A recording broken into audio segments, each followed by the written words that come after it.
Lights, camera, action. Blue Soul, D5. Y'all know what it is, man. Back Hottest in the topic building. sports. Back up in this motherfucker, man. You know what I'm saying? Hottest topic sports. Whole lot of hot shit. Whole lot of hot bitches. Whole lot of hot money. You know what I'm saying? So we got the play-in underway. The first round is over. A couple teams already done went home.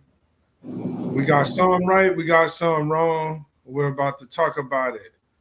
Game number one, Mr. Fife, Mr. Fifey Jr. We both selected the Charlotte Hornets to defeat the Miami Heat. Now, Mm-hmm. even though that happened, it still was a very sticky situation. What are some of your thoughts from the Hornets defeating the Miami Heat, Mr. D5? What's good, your boy D5 in the building. I'm still on y'all's ass out there, man. I'm on your ass because I told y'all one thing about postseason play that probably sounded a little far-fetched for people. And I said it in 2 episodes. I said, in the postseason, motherfuckers injure niggas on purpose. I actually said it just like this. They injure niggas on purpose.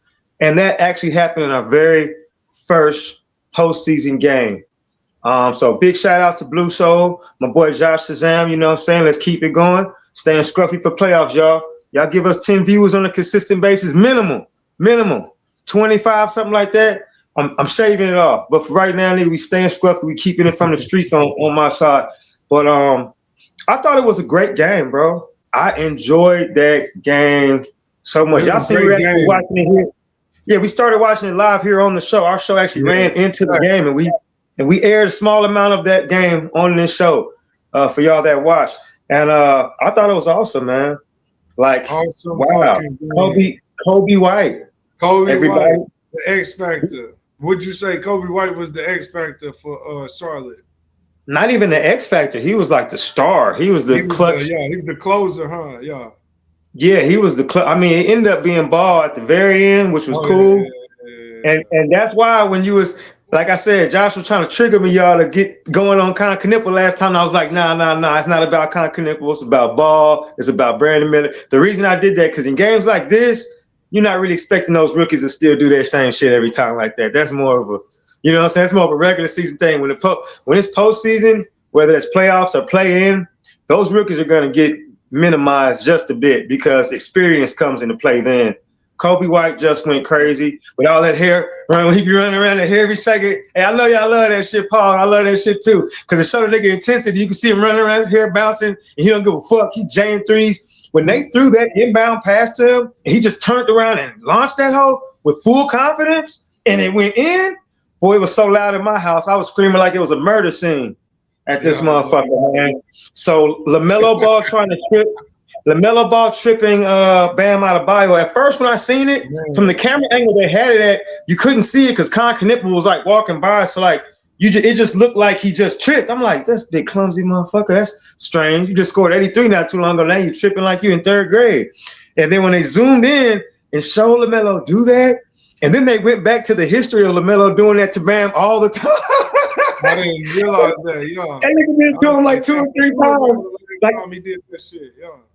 He was on the floor last time, and he reached out the same left hand and got Bam, but Bam was aware of it this time and like jumped over it. Nowadays in the postseason, basketball is like jail basketball, where you got like be worried about keeping yourself safe too. It's like you balling with niggas, but you know a nigga have. And see, my man Josh played high school. Pause. He played high school basketball. So sometimes, bro, you get chippy ass rivalries, or even when street basketball back in the hood. And y'all from the hood, y'all know when y'all playing one of them games where it's for real, everybody's serious, and it's kind of chippy, elbows flying. You have to like defend yourself on the court. Not only you have to play basketball and like shoot, you gotta be mindful. Watch this nigga, he might pull some whole shit. You gotta be mindful of every player on the court. And as a teammate, you gotta be ready to hurry up and defend your teammates. Like if I was there, I would have tried to do something, man. Like I wish one of the Heat would have been like, whoa, like got behind him or caught him or something. But that was kind of a bang play. But it was definitely dirty. We do have to call that out. And had that not happened, even though Eric Spoelstra said he doesn't want to make excuses for it, I still think that even though I did pick Charlotte, I think they probably would have won that game had that not happened, because the defense that would have been on the court with Bam, the rebounding that would have been on the court with Bam, the scoring that would have been on the court with Bam, that game would have never got that close. And just want to correct one thing from the last show real quick. At the end, I actually said I got Miami win. I meant to say I said Charlotte at first, but at the end I said Miami. I was just too excited. We did pick Charlotte for that game. We started off 1-0. Now, Josh, what was your takes? Anything you want to expound on that I said, or anything else that you want to add to what you got when you watched that game? How was your enjoyment level of that game? Was it what you expected? And what did you think about the LaMelo Ball shit? So the game was way better than I ever imagined it would be, because it was just everything in it. The drama, both teams start smelling that blood in the water like they was some sharks. Like niggas start taking niggas out and shit. Like you say, it turned into pinball real quick in this bitch. Yeah, you know, it turned into some pinball in this bitch. But, TDC, yeah, TDC ball in this bitch for real. Niggas got razors in their socks and all kind of shit. Yeah. I wish he would have had it. I wish he would have had a razor in the sock. Maybe LaMelo Ball would have cut his hand trying to reach over there. Yeah, word up, man. Word up. It might have saved him on that one. The crazy thing about it, after all of that electric shit that happened from that game, the play of the game came down to LaMelo taking Bam out, because for all the points you just pointed out, like this is an entirely different game if Bam Adebayo finishes it. Let's be real. The nigga might not give you 80, but he might go for a strong 40, 50 piece on you to try to keep this. I mean, even if he would have went for two, if he would have went for 2 more points, that would have changed. You know, they only barely made it into overtime with that shot. Yeah. You know what I'm saying? So even if he scored 1 extra point, that might have made a difference. And he would have did a lot more than that. Like you say, he would have altered some shots. He would have blocked some shots. He would have got some rebounds. He would have did everything. He would have got some assists. He would have scored some buckets. He would have, you know what I'm saying? He would have did everything to affect that game. Could Charlotte have still have won? Of course. But I just don't like that LaMelo took him out, because I wanted to see both of these guys competing at full power. So I have the box score here. Let's see if any of these stats jump out. Oh, I love when you have the stats, sir. Pause. Keep it going. Keep it going. That's what this show is all about, ladies and gentlemen. It is the hottest topics, and it's our expertise opinion. And we are expertise too, guys. Like, you have expert analysts. You have, okay, let's look at that. Bootleg. We're going bootleg for right now. 1 point game, overtime. Yeah. But I want to tell y'all also have fan experts. Oh, yeah, go ahead. Yeah, you got fan experts as well. People who we own that shit. Like, not only did we play organized ball and all that stuff in our youth days and things of that nature, we also been watching basketball like pretty religiously for however many years we've been alive. For me, that's 42. I don't disclose my homeboy's age on here unless he want to do that. But for me, that's 42 years plus. And just straight watch. I mean, not all 42. I'd probably say about 32 of those, maybe 33 of those. But that's a lot of time watching this. You know what I'm saying? So it's like we're not just speaking from any random fan standpoint. We are long-term expertise fan. For real, we've been seeing a lot of different eras, a lot of different greats come and go, a lot of different eras come and go. So some of the things that's jumping out from this box score that I'm seeing. Andrew Wiggins came through with an impressive 27. That was impressive. When he started waking up, I'm like, okay. I started being like, God damn, Andrew Wiggins finna come through for these motherfuckers. Andrew Wiggins. Because it was funny because at the beginning of the show, I don't know if you viewers remember, when Josh seen it, he was like, oh shit, I forgot my boy. I forgot Wiggins was over there. Well, he didn't say his boy because he got mixed feelings about Wiggins. We're not getting to that. But when you seen that, we seen you get excited to kind of see him. So I was kind of wondering if you were going to mention him in a good light or not. Because I know you kind of didn't like what he was doing for your squad when he was over there with y'all in Golden State. Honestly, I kind of, maybe we should have kept him and got rid of Kuminga, but they end up getting rid of Wiggins first and then backdooring having to get rid of Kuminga. See, Wiggins, Yeah, Wiggins the type. I feel like Wiggins will come off the bench, or Wiggins will be cool with a role. Kaminga was thinking he was too much, so he started doing too much, so we had to get rid of that motherfucker. But Miami had a spread out game. Pause. Kobe White, 19 points off the bench. Very crucial for Kobe White. X factor, came in with 19 of them hoes off the bench. How many threes was in that 19? Let's see how many threes. 3 or 4. 8. Oh, 5? 8 from 3 for Kobe White. Coming off Okay. the bench. That's definitely game-changing shit, you guys, ladies and gentlemen, boys and girls. If you coming in the game, 5 of 8 off the motherfucking bench from 3. You coming in that bitch from deep off the bench, nigga, popping 5 of 8. You're giving your team a great chance to win that fucking game. I didn't realize it was 5, bro. That's crazy. See, I'm happy you got the stats right. That was like, okay, it was like 4 maybe, but 5. Wow. And not to cut you off, I just want to say one more thing, guys. You have to realize this guy was coming from a starting position in Chicago. He was really the heart of that team. I talked about him several times last year and the year before that, actually, when he first started heating up. But for him to be able to take that role off the bench and come in hot, that just adds to it. But yeah, go ahead and continue, Shazam. Yeah, for sure. Definitely starter level player, but coming off the bench, sacrificing for the team. You know what I'm saying? Niggas don't be wanting to come off the bench. LaMelo Ball, 2 of 16 from 3. Absolute disaster from 3. And I was like, damn, I started holding my breath every time he kept firing them hoes. I'm like, Jesus, bro, you need to stop. He needs to You need to stop. Yeah, you need to stop. He has a horrible shot. His shot is one of the most ugliest shots I've ever seen in all of basketball. Horrible, ugly ass shot. It's one of the worst shots. I think his shot looks worse probably than Lonzo Ball did, his big brother. You talking about he was throwing that bitch from the side like something wrong with his rotator cuff? At least it was a jump shot. LaMelo looked like he a big man. Got a big man nigga shot. He don't even jump and shit. I don't know. It's one of the worst. But the thing about it is his shot. Like you said the second time that I didn't even know he was number 2 this year in 3-pointers made. Yeah. Huh? Yeah. And he's normally actually pretty accurate with it. It looks ugly with that one little foot that barely be rising. Like one foot be just kind of up, pointing towards the goal, and the other one like barely come like this far off the ground, fam. But his arc on that motherfucker, the arc is there. So that's how he makes up for not jumping. He puts so much arc on it. So I agree with you. For your shot to look like that, you can't go 217. Ray Allen can go 217 looking. At least we get to witness pretty shot. But if your shot look like that, you can't go 2 for 16, bro. You gotta hit some of them. You gotta stop firing them hoes. If you 2 for 10, stop firing right there. You know what I'm saying? 2 for 5.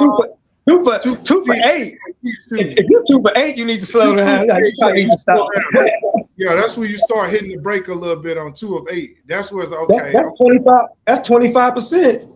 Shit, once you 25%, bro, that's your day from the 3. Just chill. You can cut your loss. Exactly. That's your day. Unless you if you guys watch the post game interview, he actually cussed on TV. They let him get away with it too. I don't know if y'all watched Prime or not. He was like, well, I feel like I fucked up the game, and they didn't catch it in time, so they just let it run. He's like, I feel like I fucked up the game, so I had to do that last shot. Just to kind of respond to what Josh is saying, for him to shoot that bad. Now I get why he's saying that, because I thought he was kind of fucking up too. But now that I hear that stat line, I see exactly how he was fucking up. And yes, you did have to win that game for your team. If they would have lost that game, that should have been on you. And if you still would have did that shit to Bam and lost, oh man, I ain't gonna lie, my respect for him as a player is actually still did, to be honest with you. I do like how them boys was fighting and scrappy. I like how the refs weren't calling some of the fouls. They should have called that one though. You know what I'm saying? They should have called that one. But that was an awesome ass playing game. But I don't know if you have anything else you want to touch on that. I was just amazed by Kobe White. People, I don't have enough great things to say. I'm happy Josh got the stats out. Yeah, Kobe White, yeah, for sure. Absolutely. Touching on a couple more stats before we get off of this game. Your boy B. Miller, 23 points, 5 of 10 from three, 50% from three. He came sharp. He came with the laces tight. He came ready to ball. On the flip side of that, they had such an up and down. That's what a young team do, though. Everybody down. Yeah, people aren't usually on the same page. The fucking rookie, the one we talked about, your boy, the MVP. I mean, Rookie of the Year candidate. Excuse me, I'm too ahead of myself. Rookie of the Year candidate. 0 of 6 from three. See, I'm happy. I'm happy you didn't trigger me. I'm happy I didn't fall for the trigger. Yeah, man. If I would have been hyping him up before that came after that, I would have been looking back. Yeah. He would have took away all my credibility, man. I would have been too embarrassed to come on the next show.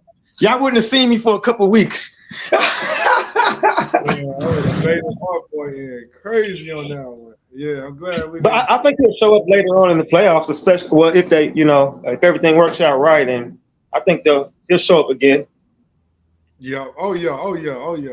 He got another chance. They earned another chance. So the season is definitely still alive for the Charlotte Hornets. Bro, he like house money. He like just real quick. He like house money, bro. He's somebody. If they pop off, let him pop off. If he don't, sit his ass down and put in Kobe White like they did. Yeah, for sure. That's how you do that. Yep, that's it. Give him a try. Let him put his feet in the water real quick. If it's too cold for him, or if it's too hot for him. Or if it's too hot for him. If it ain't right for him, go ahead, pull his ass on out. We'll put somebody else in that motherfucker.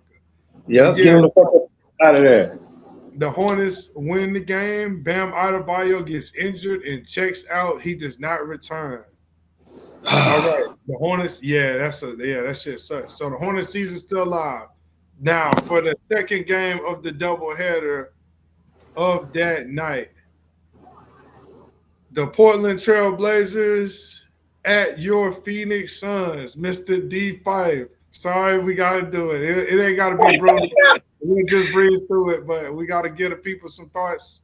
Of course, I got the numbers, final score. Sorry, y'all, we bootleg for right now until we get high maintenance. We're going to get it right. Yeah, a little bit to the right. Okay, we saw it. At first, it was a little off, but then we saw it at the end. Yep, that was it. Yep, right there. And score until we get it, like I say, up and flying. Portland Trail Blazers win by 4. You did say it was going to be a close game, and you did say this isn't the easiest thing to bet on, so you gave everybody a heads up still. I thought Phoenix was going to blow them out. I actually said that too. I thought Phoenix was going to blow them out. I thought Phoenix was going to wash them. I did not expect Scoot Henderson to play. Scoot Henderson played, and he's a monster on defense.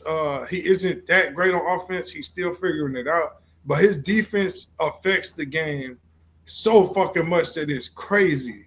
Scoot Henderson and Drew Holiday, I definitely underestimated them niggas defensively.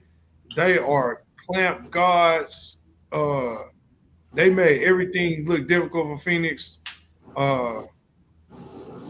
What can I say, man? Scoot Henderson was everywhere on defense. What's some things that jumped out for you, D? I mean, we all got to talk about Denny Avdia, and this is the reason why I was telling y'all before that game. And I did actually say 4 points too when I was trying to figure out what the spread was, because I actually didn't see the spread normally. Sorry, guys, I had some technical difficulties. I didn't want to affect us.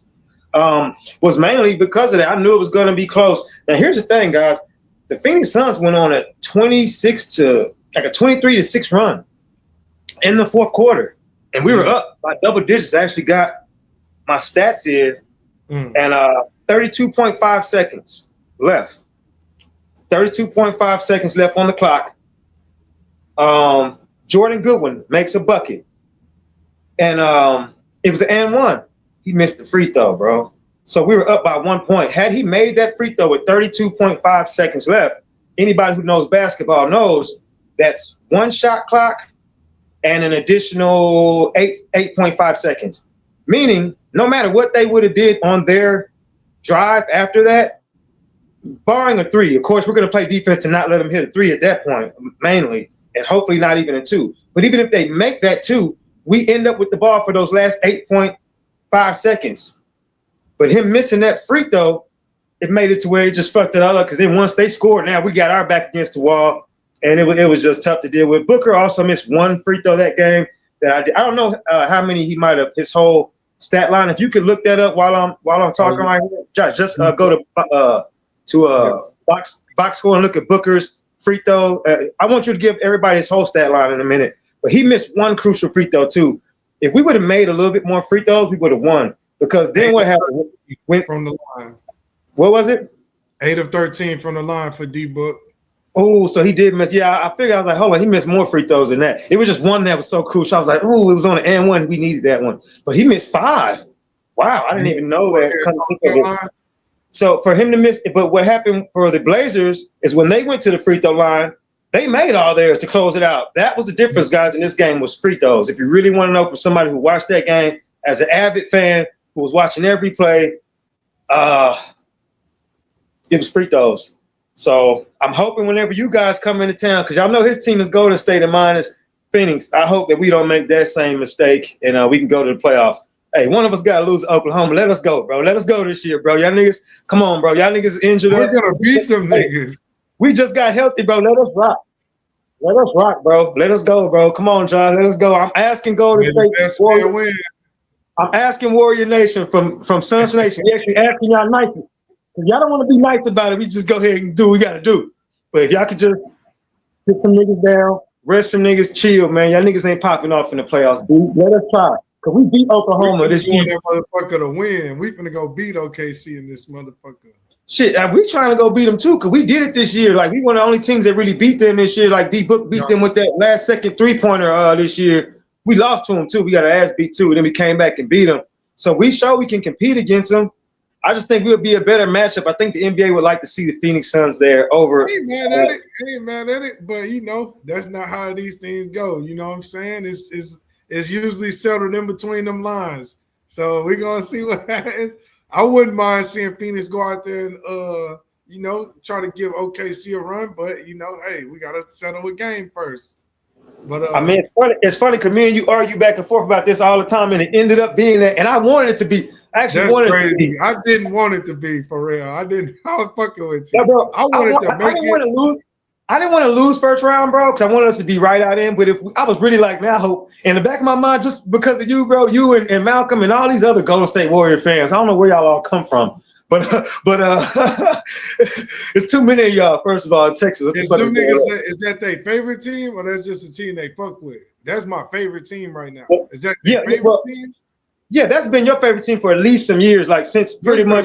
Exactly a minute. Everybody pretty much since we've been talking this kind of talk, you've been mentioning them. Like I know back in the day, just like how back in the day I was Orlando Magic fan with Penny. Back in the day, you were a Spurs fan. Or even before that, fan, Tim Duncan for sure. Tim Duncan. Exactly. But now in our adult years, we chose the franchise that we like, guys. That's a little bit different than just following one player around. Like, for example, basketball different. Football, for me, I'm a Giants fan in football.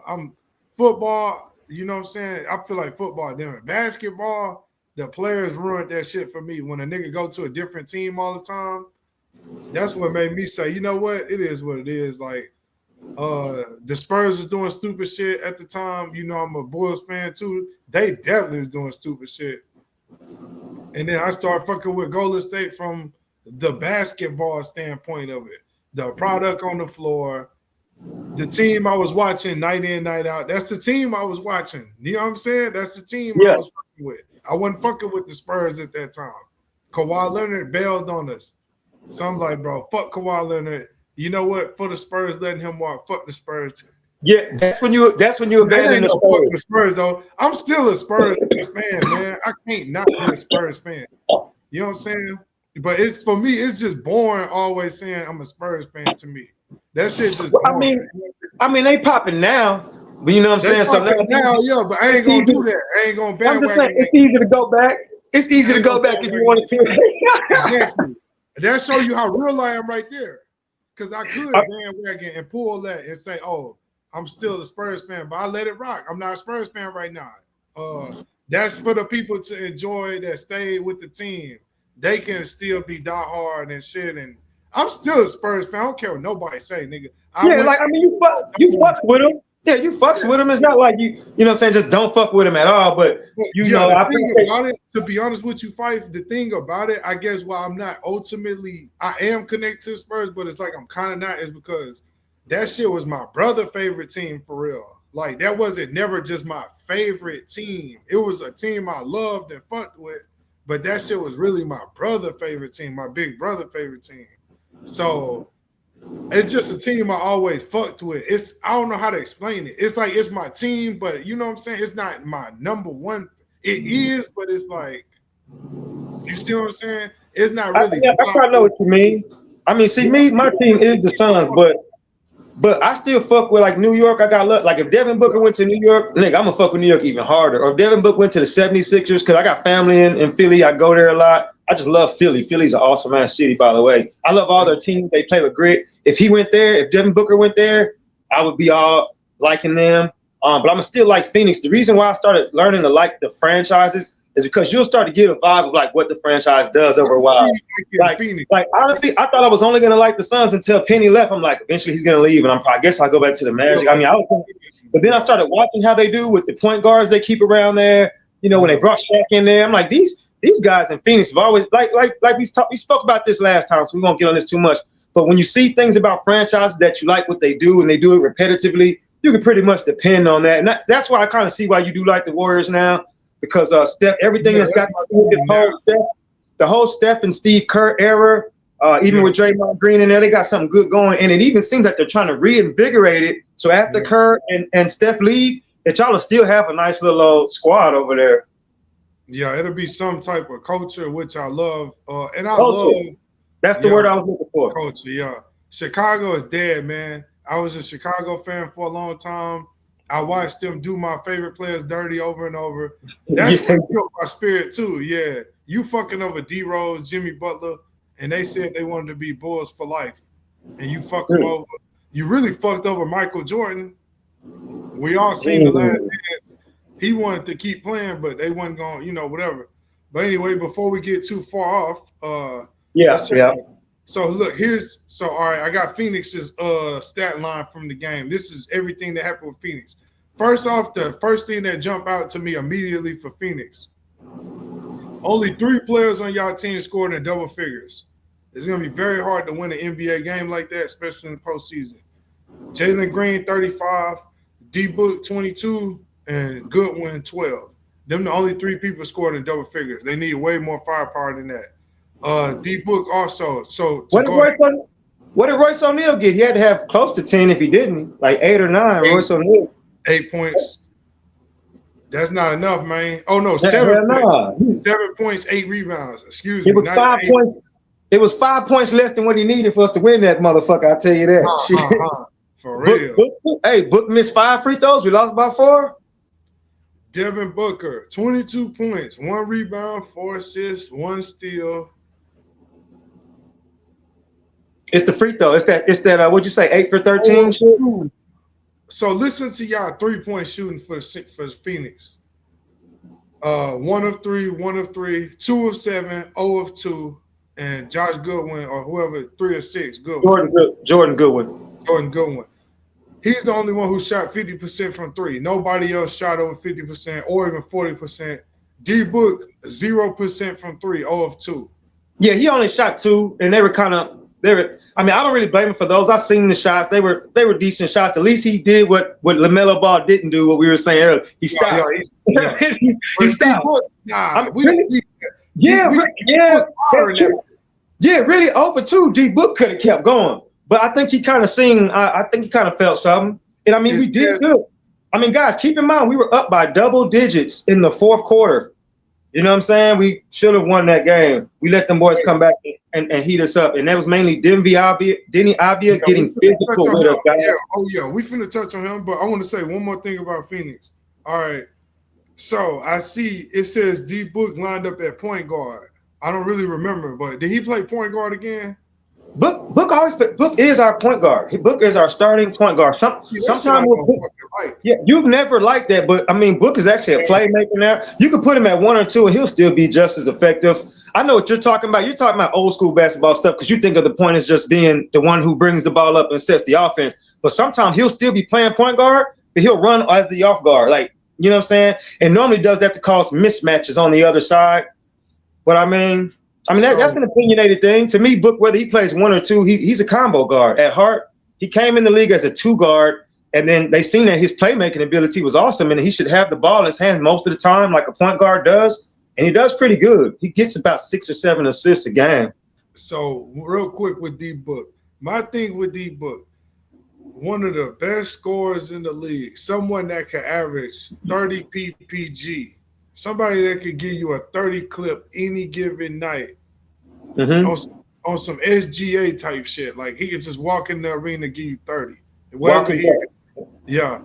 So it's like, I don't understand why Phoenix wants him to run the offense, have those duties of running the offense and shit like that. When it's like, nigga need to bring the ball to court, give D-Book the ball. Nobody's gonna stop D-Book from scoring that motherfucker. D-Book needs to be carrying the offense as far as scoring and putting up the shots. I feel like D-Book should be y'all primary scoring leader. Jalen Green should not have 35 and D-Book have 22. Well, no, that's just because Jalen Green went the fuck. If y'all watch that game, I want to say Brooks had 20. Jalen Green. And Dylan Brooks had 20, excuse me. So it's 4 people in double figures. My bad. Dylan Brooks had 20 with his sorry ass. I was wondering earlier when you said that, I'm like, hold on. I thought about that in my head. I'm like, maybe he did. I thought you did say him. I'm like, you didn't say Dylan Brooks? Nah, I forgot. I didn't see his shit on here. I see it now. Sorry ass. I was gonna say we might even have another. Make sure you read off all those scores. I had the thing over his shit, but it was 4. It was Dylan Brooks. He had 20. But D-Book should have been 40 plus. Them other niggas shouldn't have even had all those shots. Who was the 4? Who was all 4 people? So you're saying Jordan Goodwin, Devin Booker. It was Goodwin, Brooks, Booker, and Green. So y'all had 4 people in double figures. Never mind. I thought it was only 3. I didn't see. You actually said 2. You actually said 2 at first, didn't you? Or did you say 2 or 3? Nah, I ain't say 2. I said 3. Oh, okay. I mean, no, y'all would have definitely lost that much. Hey, just a small clerical flaw, y'all. No big deal. But at the end of the day, it wasn't enough. Either way, it wasn't enough. It still wasn't enough. One of them niggas needed 5 more points. Devin Booker could have had 27 tonight instead of 22. Or Royce O'Neal could have went ahead and had a couple more buckets. Maybe we should have had 5 scores in double figures. But to be honest with you, I don't think they did either. I don't think they had more than 4 scores over double digits either, though. If you had D-Book lined up at that motherfucking shooting guard, and every time the ball come across half court and you give it to him, and all he has to worry about doing is scoring, you ain't gonna worry about you know what I'm saying? You ain't gonna worry about no scoring. D-Book, when he get the ball, to me, D-Book only needs to think about scoring. Soon as he touches the ball, what AI used to say, I remember one time that nigga AI said, if you give me the ball, I'm going to shoot it. If you don't want me to shoot it, don't give me the ball. You remember that? Yeah, I heard him say that too. Yeah. That nigga said, dude, if I pass you the ball and you give it back to me, I'm scoring it. Don't give me the ball, nigga. Yeah. Hey, you don't want one of my favorite lines from Paid in Full. What's the point of having soldiers if you can't use them, man? Like some people, that's what they do. Like if he a shooter, he a shooter. So I do see what you're saying. But the first thing you made was you use an example of SGA. Like he like SGA. Well, SGA is a point guard too who does all that. And also that's kind of the new. That's a bad example. That I mean, I'm just saying. And also he actually still does play. No, I'm saying he still does what you're saying. But no, what I'm saying, he still does what you're saying too. Like he'll be listed at point guard, but like he'll give it to Colin Gillespie, let him bring up the ball sometime, and then he'll just do what you're saying. Like they still do it. But I mean, I understand what you're saying. You've been saying that for years. To me, I don't think it matters as much because Devin Booker gets up the same amount of shots, whether you pass it to him, whether I like him bringing that ball down the timeline because sometimes he just bring that bitch right down, take it right to the rack, or just pull straight up. But he does like to get the offensive ball. See, D-Book, you don't have to get him going. He's already going. So for him to get his teammates going, it's actually a pretty good recipe. Our team just kind of has some defensive issues we really got to look at. But let's get moving forward, man. Y'all making me sad. Y'all making me sad talk about this shit any damn way, man. Let's move to the next game, man. Plus, I'm on a little short time here. Okay. You don't want to say anything? Okay, next game. Okay, fuck it. We'll go next game. Next game. The 76ers defeat the Orlando Magic. 109-97.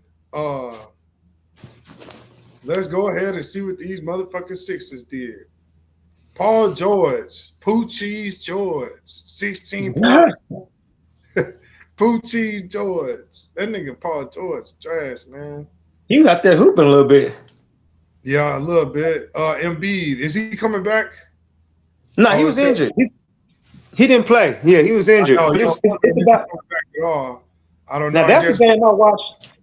That's the game I watched closely too, y'all. I watched that one closely. I like the 76ers. Josh don't fuck with the 76ers. I think he said we can shoot the show during the game or some shit like that. He might have said some shit like that. Because to be honest with you, I kind of stopped fucking with this era of Sixers after they did Ben Simmons dirty. Because, bro, I liked it, Ben Simmons. You sorry ass Sixers fucked off his career and y'all situation. I got a hot take. I got a hot take right now. Hottest topic sports. I got a hot take right now. The Sixers should have kept Ben Simmons and got rid of Joel Embiid. Okay, you trading in one nigga that don't be there for another nigga that don't be there, and one nigga's better than the other. So no, I'm Ben Simmons was personally, I'm gonna disagree with that, but that is a hot take, all right. Let me explain, and then let me explain real quick. Yeah, we want to hear that. Let me explain. We're gonna have to hear that one. Yeah, Josh, you have to give us an explanation for that shit there. I'll make it quick. Because for one, Ben Simmons at the time was a first-team all-defensive player at the time, and he was playing more. He was actually playing more than Joel Embiid at the time. The nigga not really hurt right now. He just mentally fucked up in the head. Joel Embiid ass be really hurt, and then he just be lazy. Ben Simmons don't really be hurt. It's just right now he got to bounce back psychologically. So before they took him out psychologically, I would have got rid of Joel Embiid because your star player was trolling him. Joel Embiid was trolling Ben Simmons and shit too. So that's what helped when the leader of the team is trolling you and shit. And that Joel Embiid is what fucked that up for me. Ben Simmons was a first team all defensive player. And like I say, the nigga was he was running the offense. The team played better, faster.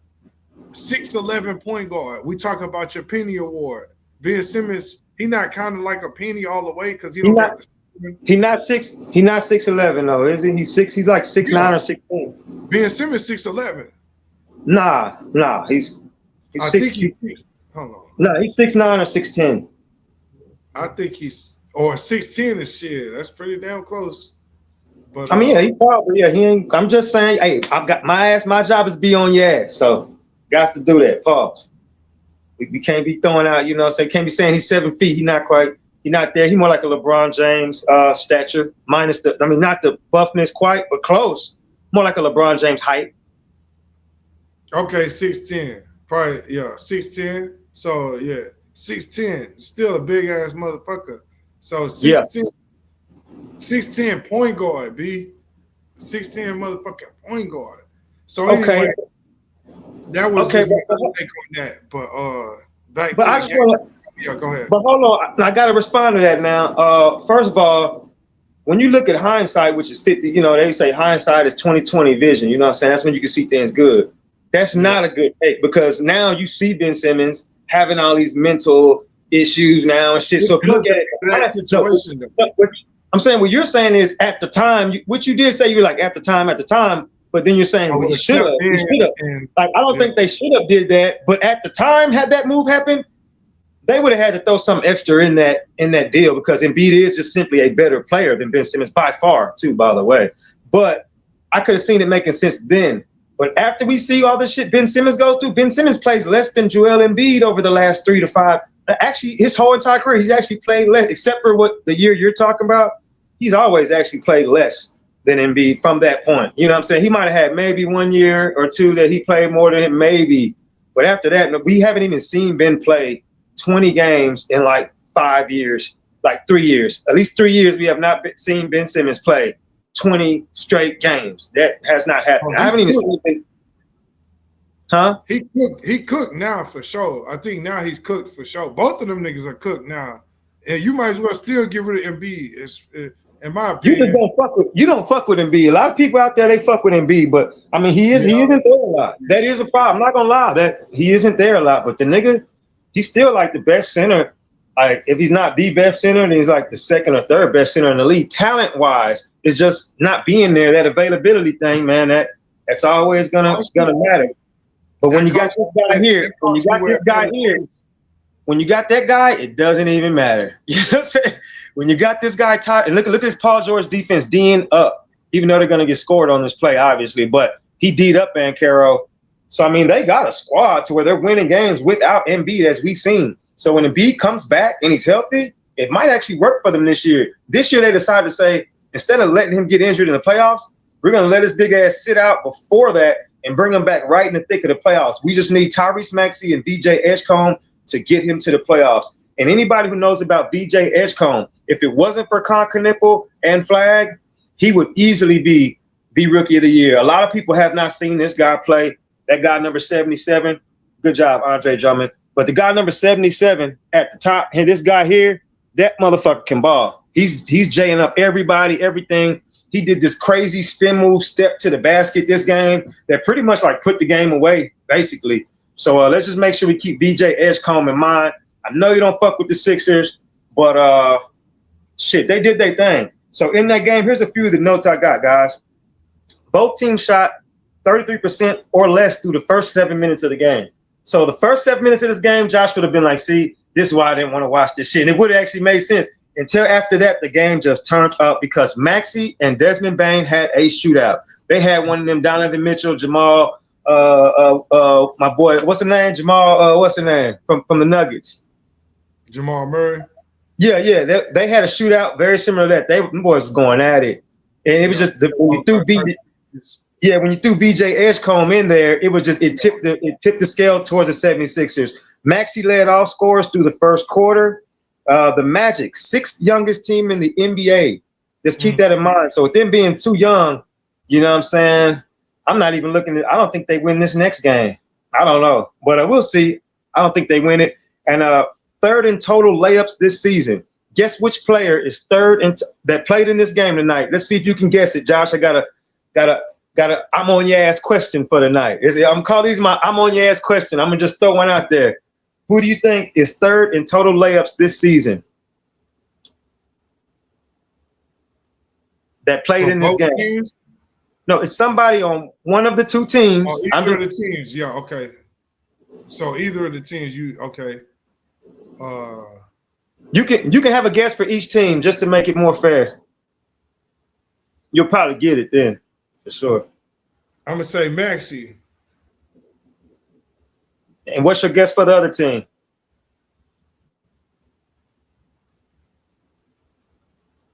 And don't be over there looking it up cheating. I'm not. I'm looking at the box score still. Banchero.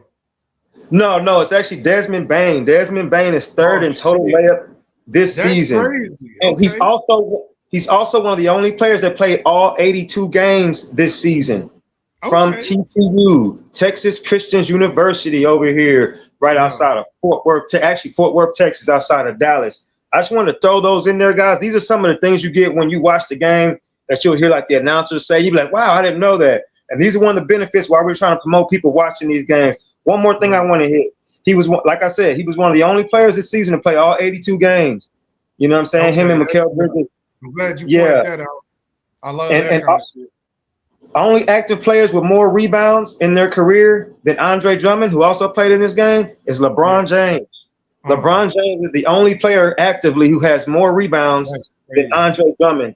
And then they had a lot of ISO game going with Paul George, T Maxey, Tyrese Maxey, and VJ Edgecombe. That's really how they won. They were playing ISO ball against Orlando. They were like, fuck it, we'll let Paul George ISO him for a minute. And Paul George was catching him on some jumpers. And then when he go off, they'll let Tyrese Maxey go, and he'll just keep, as you can see, he just crossing niggas and hitting the three on niggas, just nothing. Like it's nothing. And then this nigga will come back. See, this was the shootout part, y'all. They just kept going back and forth from two niggas. Oh, that was actually a good pass right there. But Desmond Bane was acting up.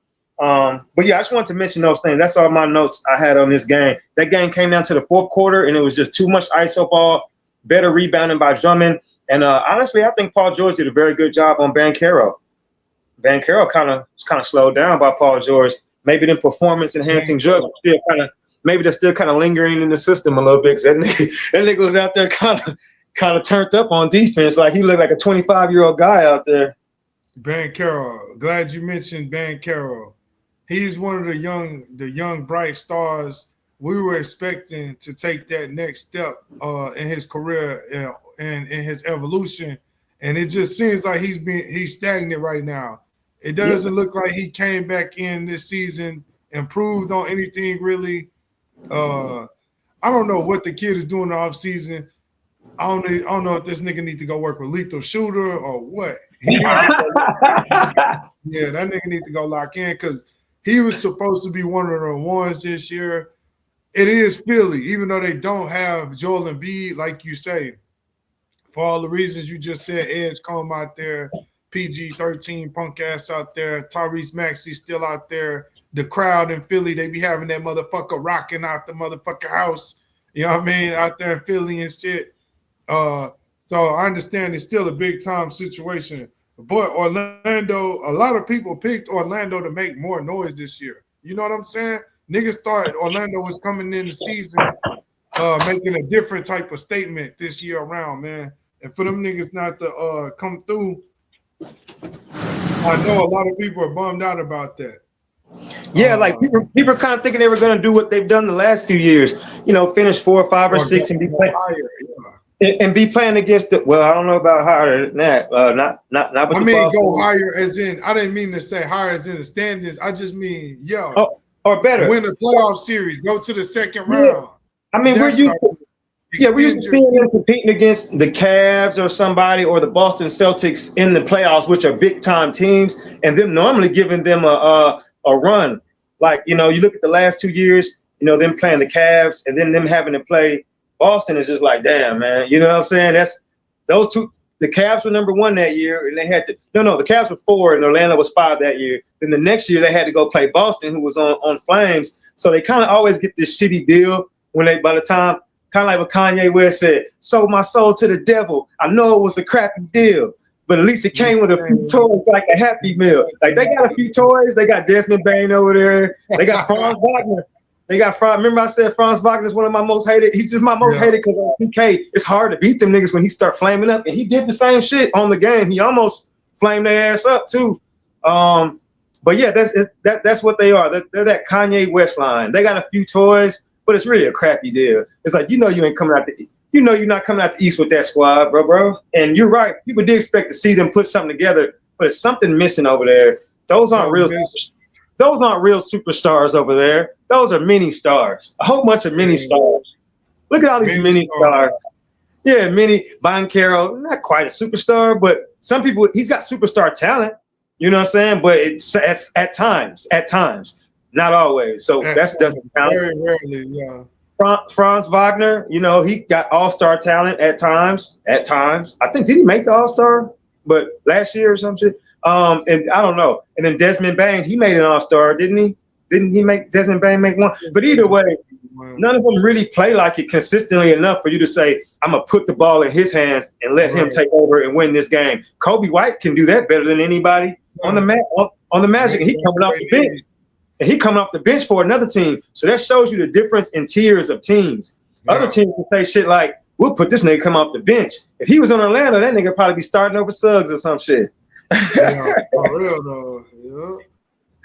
I don't know about that, but yeah, they just need work. That's kind of one of them things. It's just like, and that was my first favorite team, guys. So when I first started watching basketball, Penny was there, as y'all know. So it does suck to see him go through this. But maybe if they keep working in a couple of years and add a real superstar over there, get one of these real superstars that want to leave, like get Antetokounmpo or somebody over there. I bet they'll stop up. I bet everybody for Antetokounmpo. Huh? Yeah. Hell yeah, trade everybody for Antetokounmpo. Trade every fucking body. You don't even got to trade everybody because between Banchero and Bain and a draft pick or two, that right there will get you an Antetokounmpo. That might do it, yeah. Or you can find a way to keep one of them. You might be able to keep Banchero, But I would get rid of if I was to do that trade. I'd use Banchero as the trade, and he's got more potential. He's young.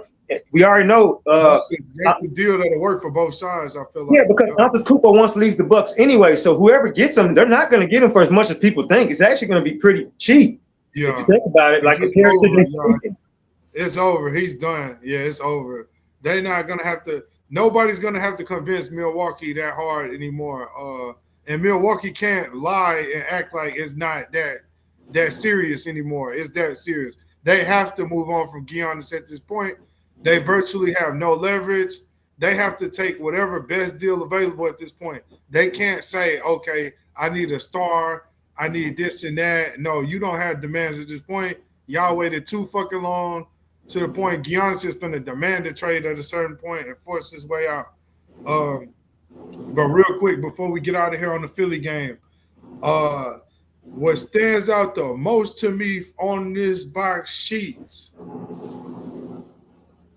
Andre Drummond, for me, gets the X Factor of the game award. Them 3-pointers. Yeah, he got the X Factor hitting them three.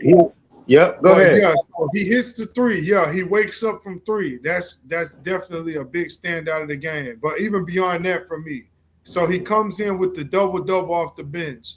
3 steals and 3 blocks to go along with it. 3 steals and 3 blocks for Andre Drummond off the bench. That's ridiculous. So once again, this is Andre Drummond's stat line. 14 points, 10 rebounds, 3 steals, 3 blocks. That is a crazy fucking game. 3 steals, 3 blocks off the bench, dog. And that's how he's been doing his whole entire career. It's just good to see him be on a team that it actually matters at. I understand a lot of people don't like Philly. It ain't just Josh that don't like Philly. It's a lot of people don't really like Philly. But at least Philly. I'm just saying. Well, I'm saying right now. Philly. Well, I know.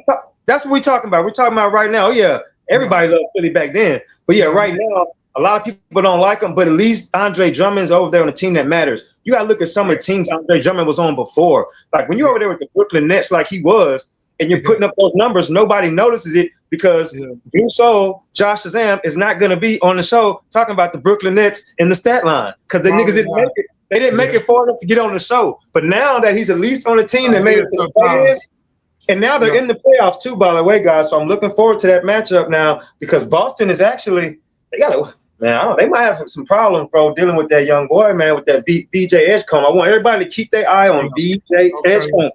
Yeah, he's actually in the running for the Penny Award because it's his rookie year and he's going crazy. Right now between him and Nickeil Alexander-Walker for me right now, guys. If there's anybody else you guys got ideas for the Penny Awards too, you feel free to put in the comments. Yeah, for those of y'all that know who Penny Hardaway is, my boy D Fife, we talked about it before. He gives out the annual Penny Award yearly. Like he said, it doesn't have to be an exact replica of Penny, but just somebody that embodies the spirit, pretty much the basketball spirit of Penny. Still hard to do that, but every now and then there is some youngsters that come out that say, okay, I see a little Penny in there a little fucking bit. Yeah, you got to surprise people, like I said, and you got to facilitate your teammates, and you got to be dunking on somebody at some point in time. Yeah, you got to punch some. You got to punch some for sure. So yeah, it ain't a lot of people y'all going to be giving that out to. But let us know if y'all got anybody on y'all radar that y'all would consider for a Penny Award. For me, or any other player that you like that you think they could get a that player award. You know what I'm saying? Anything that you guys that someone reminds you of somebody, an Iverson Award or yeah. Talk to us. For me, I guess I'm gonna do a KD award for right now. I ain't gonna be able to do a Tim Duncan award because this ain't that type of era. There's no Tim Duncan anymore, and it's kind of sad, but it is what it is. Hold on, let me see if I can guess who you're gonna say. Are you gonna say Brandon Ingram? No, he would have won it a couple years ago. Yeah. Right now, I'm looking for a youngster too. Like Brandon Ingram won that award for me before. I would say I was looking at him like, okay, this is a new KD. Yeah, for sure. He won it 1 year. Chet Holmgren, Brandon Ingram. Who you got? Chet Holmgren won it 1 year. Brandon Ingram won it 1 year. Right now, for me, who I would think for that, I have to really look because it seemed like a lot of niggas could do all of that shit, but you know, nobody's still a KD. Yeah, but it's a lot of 7-footers. I still don't see a KD though, even though it's 7-footers that can shoot. A nigga, a KD is a nigga that can handle that rock. He got a high IQ. I still don't see no KDs. You know what I mean? But a nigga that can move around. It's not a lot of those walking around this motherfucker. It's a few of them. Not a lot. It's some talented people, but yeah. All right, so here we go. For me, the main event for me, the Golden State Warriors roll into LA and defeat the Los Angeles Clippers. Yeah, we big Dubs Nation over here on my end. The Golden State Warriors, I must admit, even I was scared. I was terrified of this game. That's why I left Fife alone. I'm glad he let me make it because going into this game, I was sweating. I'm like, fuck, these Clippers are playing good. Kawhi finna try to make a statement. So Fife let me make it. We end up getting the victory, baby. But Golden State Warriors, man, a credible ass game. Some of the things I liked it from this game. Al Horford, 14 off the bench. Hey, Al Horford got that dog in him still, don't he? 4 threes. Those 4 threes at the end of the game, that was how they won that game. Yes. Al Horford came alive. Kristaps Porzingis came alive. Kristaps Porzingis carried the team throughout all the soft spots in the game. Pause where Curry wasn't heating up. Porzingis carried the team the whole way. Yes, and Horford coming alive. That's exactly the fuck why. So this new NBA, everybody want to go so young. Niggas don't want vets. This shows you why you still need quality vets on your motherfucking team. The youngsters with the potential don't always know how to close the game out, my nigga. It's good to have these youngsters and shit, we know. But you need the vets. Al Horford, he didn't do shit that whole game. D. Fife just told you. He didn't do shit until the end. Came through and won the fucking game and kept our season alive. Nigga did. Hey, the first thing I thought, I'm like, man, I knew Boston should have gave him this nigga, man. Boston and gave them all them niggas. Y'all gave them niggas Al Horford and Porzingis. That was how y'all won the championship. Remember, Al Horford did that shit for Boston during that run. Hey, remember when Al Horford was going crazy on Giannis Antetokounmpo on one of them series, dunking on the nigga and shit? Man, people be like you said, bro, these vets, big shout out to the Mike Conleys of the world, the Marcus Smarts of the world, the LeBron James, all these guys who, bro, been around for a long time, but also can play roles when they need to. But you continue though. Thank you so much for shouting out the vets, bro. A lot of times people forget about them. We look at these young guys so much, we forget. What about the tried and true vets? Yes. And Al Horford stood on fucking business with that, man. Came off the bench too. Some people, they come off the bench, they head not right, they not in the game, like, damn, I'm not starting. I don't, you know what I mean? They be fucked up in the head off of coming off the bench. Horford's like, okay, I know I'm a vet. I know I'm here for a job. I need to figure out what that is. My job is to help win this game. It don't matter what I got to do. I can come in this bitch and foul out. I can come in this bitch and, I don't even want to joke like that. I just say I could come in this bitch and triple Bam Adebayo and take him out the game. Hey, niggas be back in the day. You used to have your enforcers that had assignments like that. Like certain people, like Dennis Rodman of the world and shit like that, had assignments to be like, hey, whatever you want to do to him, just do something to him, man. You know what I'm saying? I'm not telling you what to do. I'm not telling you to hurt the guy. Right. But do it. So, but really, I am telling you to hurt the guy. I just can't say it like that. You know what I'm saying? Right. And yeah, that's a good point, man. The good point you bring up. Even the Santos guy. As I look at this. Yeah, I'm re-looking at this one too. The starting lineups and things of that nature. I was surprised Santos came through like that and did what he did. He didn't do much, but he did enough to where it was like, damn, that shit hurt. That shit made a difference in that game. You might be right. This was one of the best games. Cause when I watched it, I actually thought the Clippers had them. I'm not gonna lie, y'all. I do this from time to time, and I hate when I do this. I turn off the game, or I'll like turn away from it for a second, or I'll go make my store run. You missed the best part. Oh, no, I watched it. I watched the whole comeback and everything. That's what pissed me off because it was when LA was up by so much that I left. And then I came back just to see that. I'm like, damn, if I was gonna miss, I would have rather missed this shit. I came back and see the niggas lighting their ass up. I saw it. I'm like, nigga, I just left the TV. They like had the game pretty much under control. Like they had it to a point to where with a coach like Tyler, a star player like Kawhi Leonard, that you would pretty much expect that team to win. Like, you know, as someone who does a lot of sports betting, the game was at a point to where I'm like, okay, they should have this. And your boy Steph Curry, he did his thing, man. For him to come back off that injury and play like that without having Jimmy Butler, this is one franchise that the name of their team is exactly who they are. These motherfuckers are some warriors. I will tell you that. They've always been warriors, though. Like, and to be honest with you, I know I haven't talked about I have. As long as you've known me, I think I've been a Warriors fan, but I really have been a Warriors fan. I wish I had people that could tell you, bro, because really I've been a Steph Curry fan since he got drafted damn near. Nigga, I was big on Steph Curry. Pause. Everybody's watching him in Davidson. When he with Davidson balling. Yes, I was watching him, bro. I swear to God. Even before Steph, Monte Ellis was a player I used to love watching, playing with on the game and shit. Hey, didn't they have Baron Davis over there at one point? Oh yeah, Baron Davis, Jason Richardson. That's the We Believe team. I ain't gonna lie, I like that. That squad I liked. That was the only time I probably can say I like the Wolves. I fucked with that team too. I fucked with that We Believe team. I swear to God, on my life, I was fucking with that team. Like, I've been really a Warriors fan. It's just that they ain't never been my favorite fucking team till now, but I've been fucking with the Warriors, bro, over the years.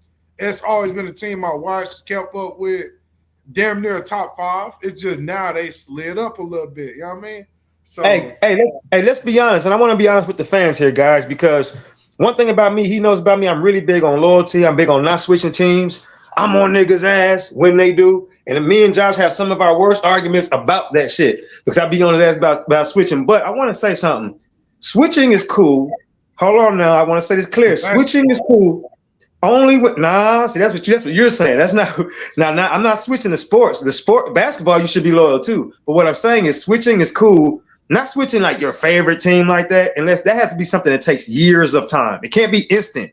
But for example, I've never been a Seattle Supersonics fan, right? But they went over to Oklahoma, they changed it up. Now they just won a championship. If they go and win another championship, that's back-to-back. Who is it going to be? Like when Jordan started winning back-to-backs, who didn't become a Bulls fan? So we do give pardons for such things. And one of the things we want to give a pardon for is if a team starts to take off, you can't blame a person for being fans of the team that beats all the other fucking teams. That would probably be the smartest. If you do want to have a favorite team, you probably want to pick someone who's going to win, but it's got to be over longevity. Like, let's say this year somehow the Charlotte Hornets win. Well, now that's different. If them niggas won, I can see a lot of people jumping on the bandwagon, and that would be understandable because that would make them one of the best comeback teams of all time. Let me pick another team. What's another team? Oh, the Raptors. So I say the Raptors came and won that bitch this year. You can't just instantly jump on the team and say they're your favorite. But when teams start going back to back or start to have like 3 or 4 or 5 years in a row where they're always going to the conference finals or always doing something like that, and you like that, you like the pursuit that it takes to get there, you like the coaching system that they got, you like the players that they got, and they keep the players around, and you start to keep liking them, you can do that. You can definitely do that because you have reason to do it. You know what I'm saying? Especially if your team starts fucking up everything that was built on why you like that team. Now, other than location basis, now some people, they're about location. Wherever you live at, they got to be your squad. And that's cool too. But if you do that, then you can't switch. Like, for example, like if a nigga say he from Houston, if a nigga, see, we live in Houston, but neither one of our favorite team is the Rockets. We can't. But people that's from here, I'm just saying, people that's from, we fuck with the Rockets. They cool, good team. But people that's from here that say I'm a Rockets fan, they from here, you can't be like, nah, I like Oklahoma now. You can, but it just niggas ain't giving you no credibility on that shit. So we just giving y'all our standards and our guidelines here on Hottest Topic as far as like what we do and don't respect about switching teams. You can switch, but you got to have a couple years of built up reason why that you can show, like not just they won one championship. Now I'm gonna switch to them. Well, that means next year, whoever else wins the championship, you're gonna switch to them. You got to keep some consistency to where even if they go to the championship against a team and lose, you were still rooting for them. Don't be trying to now you like the other team that beat them. You can't be switching every year. You just gotta And have for the reason to record, quit. yeah, that ain't what happened with me. Yeah, just to Oh let y'all no, know again. that is not. Some of No, y'all that know yeah. already. Yeah. No, All yeah. of Oh, y'all I want know to say, I'm already. not saying that towards you. No, I'm not saying that towards you. No, I we know went you're at it not. just. I'm letting Yeah, them know. Oh, Yeah. okay. For me, it just lined up, and we're not gonna spend too much long on this, but Yeah, for me, yeah. it just lined up because KD is one of my all-time favorite players from Texas. Played at UT, you know what I'm saying? Jersey retired, unbelievable fucking season at UT. Then for that nigga to go play with the Warriors with Steph, for me, and then I guess what made me fall in love with the Warriors a little more on top of everything else. Steve Kerr was a part of the Bulls, was a part of the Spurs. So it's like I seen elements. He brought all of that in with the Warriors. So he brought some of that Chicago Bulls mindset, some of that Spurs philosophy. He brought a little bit of all of that shit and gumboed it in. So I'm like, damn. I'm happy you said the Spurs too. Because remember, Steve Kerr winning championships with the Bulls, winning championships with the Spurs, started getting on coaching lineups, winning. I'm like, man, this guy's going crazy. And he brought the winning culture from every one of those organizations over. And those are two of the biggest dynasties of the last few decades. I mean, Chicago and the Spurs. Those are like, there haven't even been that many dynasties other than them and Golden State. Boston's been one at one time, but it's only been the Bulls, the Spurs, the Pistons. You can kind of say like around that 89, 90, because they were going like every year. Some people wouldn't give it a dynasty because it was only 2 championships. But to me, if you're going all the time and you're winning some of them, you can still count that as a dynasty. So yeah, he's bringing all that into that organization, which is why I do respect people that like the Warriors. You know what I'm saying? Because I understand that. Yeah, for me, when I explain it, it makes a lot more sense. When for me particularly, that's the craziest part about it. Like, yeah, like I say, Kerr came from the Bulls. Kerr came from Chicago, from San Antonio organization, and he blended basically all of the basketball I ever loved. He came back to Golden State and blended it and put it on steroids, and they brought in KD and Steph. You know what I mean? Like, goddamn, what am I supposed to do, man? That's all my favorite shit.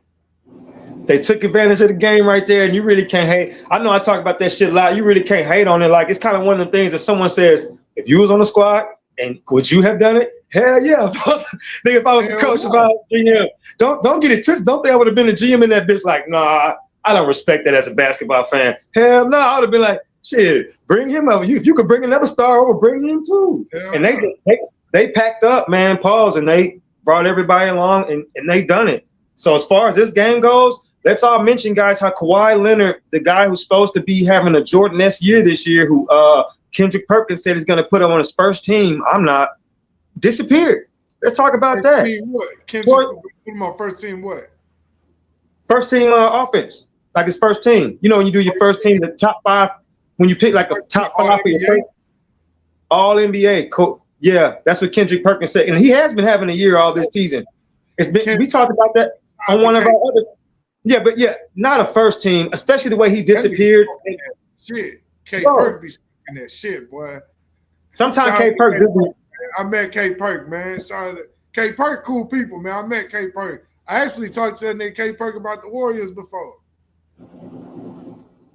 Yeah, and you told me that he actually had picked the Suns, which was interesting. But he be flip-flopping. He be flip-flopping because then when he got on ESPN later that same season, I remember you had told me, and you met him in person, so I know you ain't just making this shit up.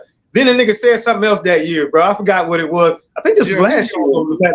Was that year before? That was year before last when you met him, right? That's year before last. Yeah, that was year before. Yeah, that was at 20. That was when Boston had won that hoe. Yeah, you can't just because that was your old squad. Then you try to make it seem like, nah, bro, you wasn't saying that at first. But it's all good. Everybody thought KD was gonna get us one that year, so we don't blame you, Perk. But Perk do be switching up sometime. But yeah, Kawhi Leonard, you disappeared at the end of that game, and this is we were just giving props to veterans who come down and hold it down. Why all the other veterans in that game popped up, including Steph Curry? I'm talking about in the fourth quarter, except for you. He was there the whole time. I don't know if you're still looking at the stat line, but those stats started to dwindle in the fourth quarter. I'm like, where's Kawhi? Kawhi. I noticed it too, and then I seen the stat line. He didn't do shit in the fourth quarter. He might have had one bucket. Might have. I don't think he had one bucket. I think he had 0 Damn. points. I thought he scored something, but not much. Maybe like 2 or 3 or 4. But he might have had one bucket on some some garbage shit. But when it mattered, he didn't do nothing. He didn't do nothing when it mattered for sure. And Steph Curry is Steph Curry. He was Steph Curry. 35 points for my boy. How many threes Steph Curry hit? 7 of 12 from 3. Yeah. Wow. So the Warriors went into LA. I didn't even expect it to go like that, man. They probably needed more help, man. Chris Dunn at the 2, 7 points. That's not good, man. Chris Dunn for Clippers at shooting guard. He's the only starter that didn't score double figures. Some even small like that will hurt your chance. Even though he's more of a defensive player, like we could have used a little bit more. But you'd probably have to look at his field goal, his attempts and his makes before we could get on too much for that. Because I don't think he shot that much. But Darius Garland is a very good point guard. Yeah, he's stepping back, killing people. But if you're not helping him out, if you're someone like Kawhi and you got Darius Garland right there, you got these guys around you, we expect you to show up in the fourth quarter and kind of finish the job. Darius Garland, like, hold on, dog, I'm not that nigga. I'm that nigga, but I'm not that nigga that's supposed to win, take this team to win. Like, Darius Garland's used to playing with Donovan Mitchell and having a star that can finish at the end to where all he got to do is that nice-ass step back he be doing. Darius Garland be shooting down there like Steph Curry sometime on the low. But if you can't have your main star come through, then it's just like, fuck it then. You can't be putting that on Darius Garland. Kawhi was wrong for that shit, man. So they deserve to lose that game. Shit crazy. And let's talk about the defense at the end for Golden State, huh? That's what had me turned up. I'm in front of the TV. Draymond Green. I'm in front of the TV. Draymond Green, Podziemski, them niggas was on their ass on defense. Draymond Green locked up Kawhi Leonard. Draymond Green locked Kawhi Leonard up. Podziemski did good too. He kept poking that bitch out. Podziemski, Draymond, that's what really had me cranked up. Them niggas. That's why I love Golden State, man. That the end of that game, crunch time in that game, that shit like that is why I love Golden State so much, man. They close that motherfucking game. And then they don't have to do it the prettiest way every time. It don't have to be a nothing but net 3 every fucking time. A logo 3. It don't got to be a logo 3, a posterize and dunk all the time. Them niggas got it chippy. Them niggas got them steals. Them niggas got extra possessions and put this motherfucking game away. Now, like you said, it don't got to be threes. It don't got to be all this other stuff. But the defense, man, thank you for pointing that out. That's a very underrated quality in basketball in general, mainly because the way they got the sport now is so geared towards offensive players. Like all the new rules they got to where you can't even touch a guy barely. You can't hand check them no more, which is crazy. You should always be able to put your hand on a nigga as long as you ain't pushing them. But they took all that off. So for them to play that kind of defense and not get fouls called, they were sliding them puppies, as Kendrick Perkins like to say. They were moving vertically and horizontally on the floor fast. What my coach taught me about defense was they're like, it's not about roughing the guy up or nothing. It's about beating him to the spot wherever he's going. He might just be trying to get a little bit left of the 3-point line so he can open up some space and get a vision of what he want to do. If you get there first, he can't do whatever he's trying to do. You got to stop him right there. And they were doing that. As soon as the LA Clippers came across that half court, they were switching off on guys. They were hedging, hard hedging, soft hedging, pause, all that stuff that you're supposed to do to play excellent defense. And this the play right here that we're specifically referring to, folks. I don't know if I've got this right on here, but I do just want to show this one play coming up right here. This is where, and look how they shuffled them puppies, guys. Look how they got down there right here. Look at this. Look at this. Look at Draymond, this whole play.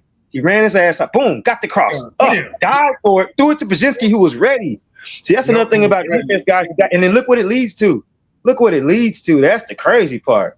That's a foul on the best free throw shooter. That's how you – now the game's over. You know what I'm saying? Now he's shooting free throws, game over. And that was all from defense. And another thing about defense, did you see how Podziemski – and I'm happy you brought him up. Did you see how Podziemski, as soon as that ball got stolen, he was ready to – that means he was anticipating a possible steal there. And he's like, oh, if Draymond steal this, I'm taking off. That's how that happened. They was already thinking about that. These defensive steals don't be lucky. Yeah, them steals don't be lucky. He had his eyes open. Yeah. So we just wanted to comment on that. But let's move forward because before I got a little bit of time, guys. As y'all can see that time right there. But I do want to touch on, I want you to transition us, but if you can transition us to how the NBA listened to us. I got on Adam Silver's ass, and they granted they granted Cade Cunningham and Luka extreme situation appeals for that. Yeah, shout out to us on that, man. That's what we do for, y'all. That's what we do here at Hottest Topic Sports. The shit might not have went viral. Adam Silver might not heard us say it, but we said it and put it out there, and maybe that shit just rolled around. It kept going till it got to him. The Cosmos. Yeah. We put it in the Cosmos. And we put it up there, and it came back down and landed at his doorstep. However it got there. I like that. Hey, we gotta start saying that shit. Yeah, I like that. Motherfucker put it out there and it landed on his doorstep, man. Yeah, that's what we do here on Hottest Topic Sports, man. We called them out, we let them know how we felt, and we aired his ass out. If you have not seen that, go check into the last episode. We showed you some love on that one, Mr. Silver. We glad you showed us some love back.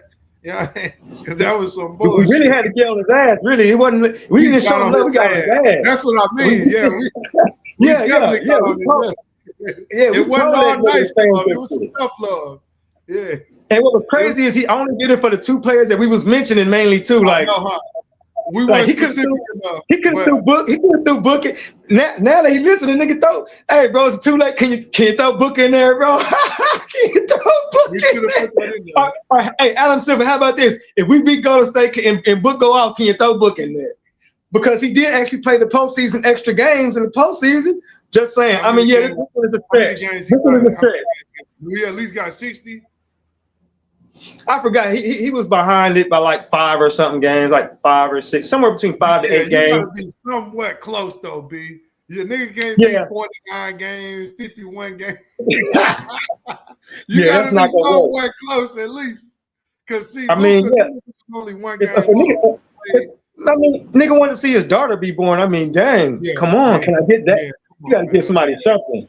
So I'm happy they looked out for both, and they looked out for Cade Cunningham on the collapsed lung. Like, damn, that nigga was diving for a ball. He got his team in the #1 spot. They just gave him that, you know what I'm saying, from shit we was talking about. Like, he wheeled his team to #1, and they stayed there. That means he just put them there and left. Not on purpose, but he put them there and got hurt. He did his job. So we just wanted to quickly touch on that and let y'all know that we do be calling shit out on this show. Don't think we just out here sucking and jiving with you now, shooting the shit. Yeah, word. We called them out on that. We glad he responded, definitely. I'm glad you did bring that up because, he buzzed on that one. He wasn't going to budge on it, but that nigga buzzed on that one. I guess he was the deciding factor. We tipped it over the edge. Yeah. We was the straw that broke the camel's back. Because, I mean, I'm sure he was hearing shit about it on ESPN too, I'm sure. But when you start getting a whole bunch of people, fans, expert fans like ourselves, and people saying stuff on podcasts, he like, oh, shit. He used to them niggas complaining about shit and ignoring their ass. He like, man, fuck them niggas. But when all niggas like us, hey guys, I want all you fans to remember, we're the ones who keep this boat going. Us fans, the ones who buy the tickets, the ones who watch the TV ratings, the ones who get on shows like this and spend all this time talking about sports. They actually care about what we got to say. You know what I'm saying? Yeah, they give a fuck. They do, y'all. Right. Word up. All right. Now you know we got to preview these games, man. That's what I was just gonna get to. Yeah, I know. My boy D Fife on the he got to fly. He got to fly real soon. But let's go ahead and preview these games. We're gonna give y'all our predictions. Then we're probably gonna get out of here. All right. So first of the doubleheader tonight: Orlando Magic, Charlotte Hornets. Who wins and why, my good brother? I'm gonna say the same thing I said last time. The Charlotte Hornets win. It's gonna be because the same people I said. Brandon Miller. Let's not leave out Kobe White this time. We just forgot to. I thought about him. We forgot to mention him. And LaMelo Ball now. And like I said about the Magic, all those mini stars, you're going against a team that's really got some stars. You got Like some young stars, like these are the type of stars who feel like they got snubbed for shit. Like, bro, Miles Bridges, I know. bro, Miles Bridges is like, bro, that boy is something. He kind of like Scotty Barnes mixed with some other shit and some other shit and some other shit. Brandon Miller, like a little mini KD sometime out there himself. At times, he could be like that. LaMelo Ball. So yeah, they're gonna ball out, and because Orlando is playing an away game after that tough loss they took, it's kind of like, man, you guys can't have that much left in the tank, bro.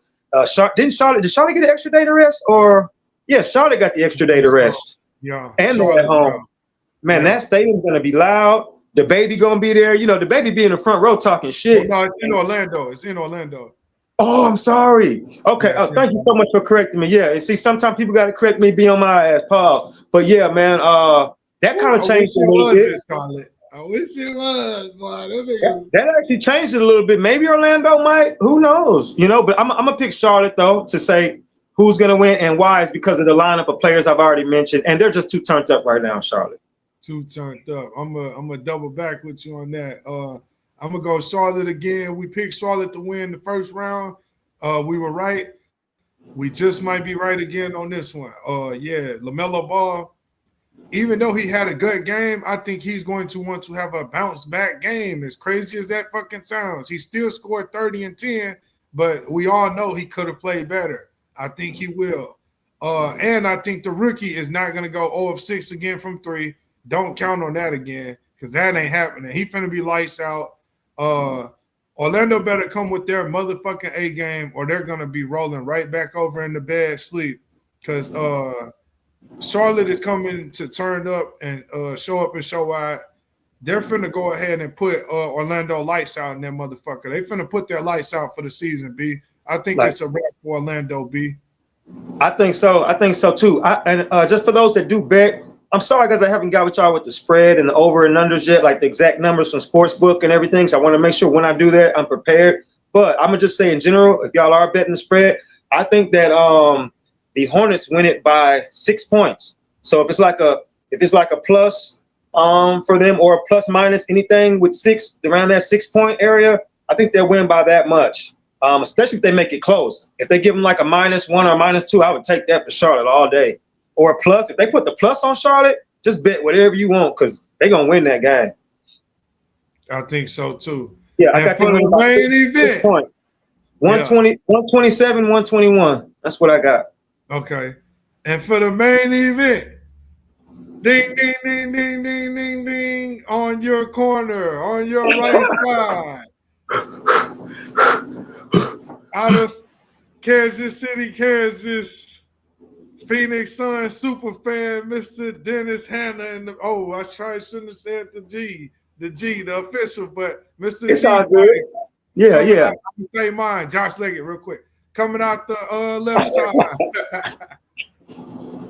You know what I'm saying? Straight out of Texas, Golden State Warriors fan. We got money on the line, baby. We got a nice little 6-pack on the line.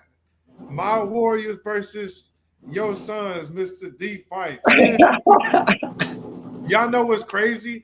Out of all these years of me and him watching all this basketball together, the Suns and Warriors have not played in the playoffs all these years, huh? Strangely enough, no. Yeah, we've been watching a lot of basketball together, y'all. We've been watching shit. We watched a lot of championships over the past years. We watched just not like we played them before, like years and years ago. Every year, you know. Obviously, I mean, like in the playoffs. I mean, like in the playoffs, we played them before. I can't remember. But no, I'm saying, but not in the last. You've been kicking it. They ain't played. Not in this decade. They ain't played in the playoffs against each other. So not this decade, no. Yeah, so we never got that. So now we get it. Well, it's not really a playoff game, but it's close. It's a playoff game, but unfortunately, loser goes home, man. So it kind of is a playoff game. So yeah, loser goes home. I'm taking Phoenix. I told y'all in the first episode that we secured play in throughout, and I was excited about it for this reason because we might need home court advantage. I think that's going to be probably the only reason why we win, and the fact that Dylan Brooks is going to be pissed, And I know everybody can't wait to see Dylan Brooks and Draymond Green on this court. Oh my gosh. You want to talk about two motherfuckers who, bro, somebody might lose a tooth in that hole. Because Dylan Brooks is not going to let, I don't give a fuck. Dylan Brooks ain't letting nobody punk him, even if a nnigga is way bigger than him, like Draymond is. And Draymond. He's not Jordan Poole. I'll tell you that. That nigga not Jordan Poole. I'll tell you that. Yeah, exactly. And nigga not Jordan Poole, nigga. He gonna swing back. He gonna fight back. He might swing first. He might bite you or some shit. He might do some shit the camera might not see. You know what I'm saying? So everybody just be. These are two niggas that kick niggas in the nuts on a regular basis too. By the way, guys, two niggas that don't mind kicking a nigga in the nuts. That's dirty. I know we talked about that the first show. How nasty shit like that is. Niggas doing that, like especially with your hand and shit. But both these niggas is willing. So they both better put their cups on. They both going there. Hey, everybody better cup up it. Everybody better double cup up it. Hey, don't put these niggas on each other either, bro. Don't try to make this a thing, Phoenix. Please. No, I mean they might have a couple play. I mean, a power forward and a two guard shouldn't be on each other anyway. But I'm saying let's not just try to use this as like some made for TV thing and fuck. I'm talking about to my team and fuck around, lose the game, trying to like we can use it to annoy him sometime. But remember, we don't use Dylan Brooks to annoy non-scorers, nigga. We put Dylan Brooks on Steph motherfucking Curry, nigga. That is who you put him on tonight. I hope y'all do that. You know what I'm saying? I'm about to go to Texas A&M. I guess it's like a watch party because Texas A&M is actually going to LSU, but they want us to come over to the game. I work with an organization over there. I get to watch free sports and shit like that. But so I'm going to be watching from my phone. I'm really hoping me and Shazam are going to be able to make a video about it. I think you may possibly work in the morning, so maybe not tonight, but. Yeah, I work in the morning, but shit, so it's Saturday. When I get off, I hit that bar up sometime. We'll get to it. It's like y'all can look forward to this show. Yeah, look forward to the next show. The next following days, we're gonna recap both of these games, and we need your prediction. Oh yeah, by the way, I got Phoenix us winning. I got us winning this one by a larger margin than all the other ones. This one, I think we win by. Okay. We win by 10. We win by 10. 119, 109. Phoenix. Okay. Y'all heard them. I think I'm going to definitely going Golden State. I think I'm going to go 127. 127 to 118. All right, hold on. Let me write this down. I got 119. And this is also for you guys, the fans. Like, if y'all are betting and y'all see what the spread is, like some of y'all that don't know for yourselves, like some people like, man, who's somebody good to go on these picks? As y'all seen, for the most part, we've been pretty accurate or pretty close. So I got 119, 109. You got what? 127 to 118. And what'd you have for the other game? I had 127, 126. For Charlotte, 127, 121. For Hornets and Magic, I'm going to go Hornets 133. Them niggas do be putting up points. Yeah, niggas do be putting up 2 points. Hell yeah. I think they're going to fly tonight.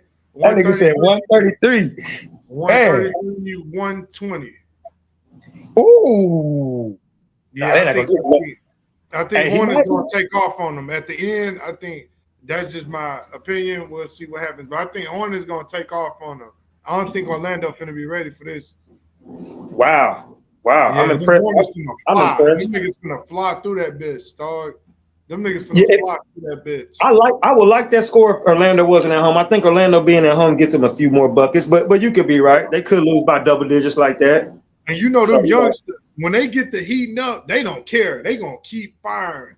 The youngsters, hell yeah, when they know they hot, they don't give a fuck. They gonna keep. And that's also when Charles Lee is the coach's name, by the way, for the Hornets guys. I was telling y'all last time that he should have been in our Coach of the Year conversation. I'm like, he's so overlooked that I can't even think of his name. His name is Charles Lee. Yeah. Now Chucky name was Charles Lee Ray from the Chucky movie. I don't know, what I'm saying? His name a little too close to Chucky shit. But other than that, I think he is a great coach. And this is gonna be his moment. This is what coaches like to do, guys. if what Josh says is right and they are up by like 13 or something like that in the fourth, and like they can tell they got it, that's when coach puts an exclamation mark on who he wants to be the rookie of the year. That's when he will start letting Con Knippel just come in and help. Like just like he said, them young boys, they don't stop. So if they get up by a large margin, he might throw Con Knippel in there and let him put an exclamation mark on his rookie of the year. Just let him go off just cause. Yeah. I just want to throw that in there. Yeah, for sure. Well, you heard it here. I know my boy got to get Boogie in. He got shit to do. I think I got a couple more things I need to fuck around handle. But yeah, thank y'all for tapping in. Hottest Topic Sports at y'all with another episode. One more announcement. Blue Soul, my boy Josh, Shazam, Shaziggity got this video right now about Gucci Mane and Young Jeezy out. You know what I'm saying? I like the way he put just the title up there. You know what I'm saying?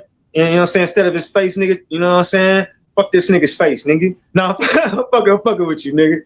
You know what I'm saying? I need to clean up too. My boy be out there fresh.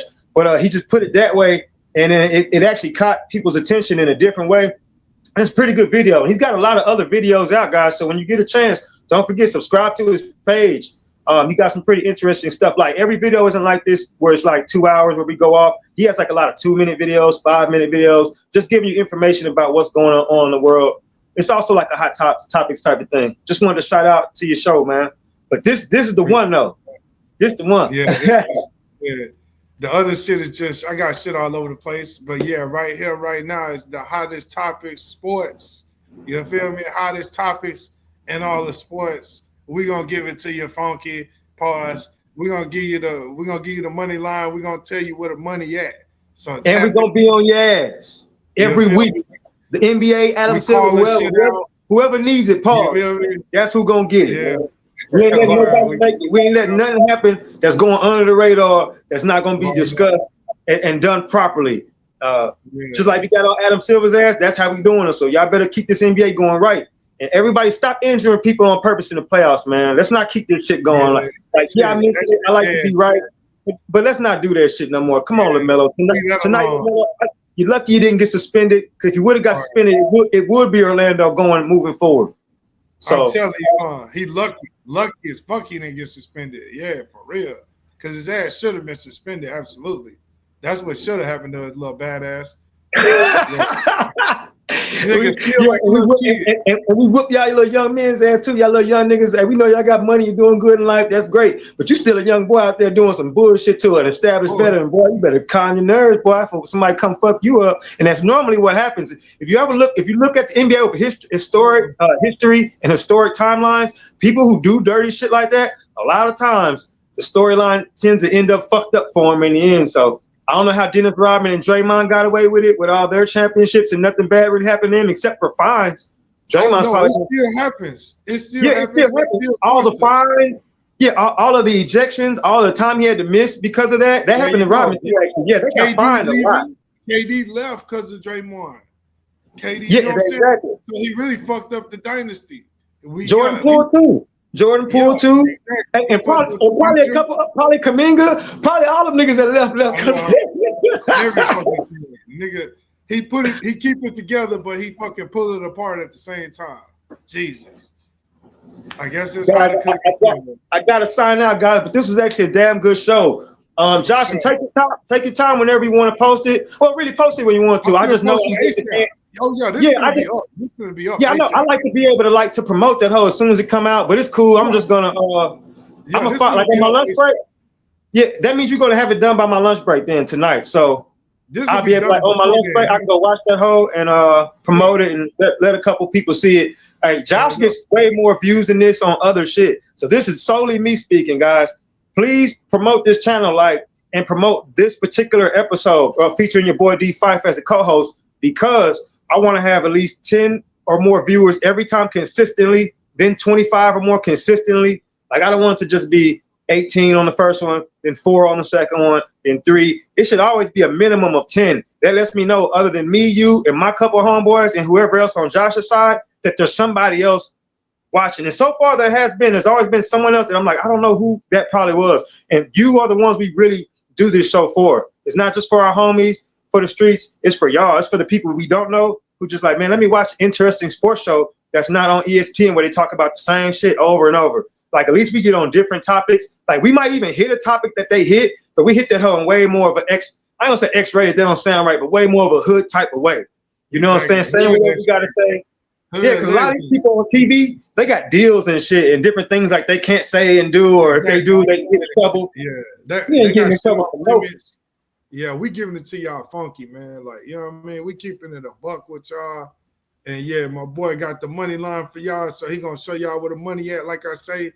And then shit, we gonna keep calling motherfuckers out, shot calling, balling, and every goddamn thing else, but not stalling, baby.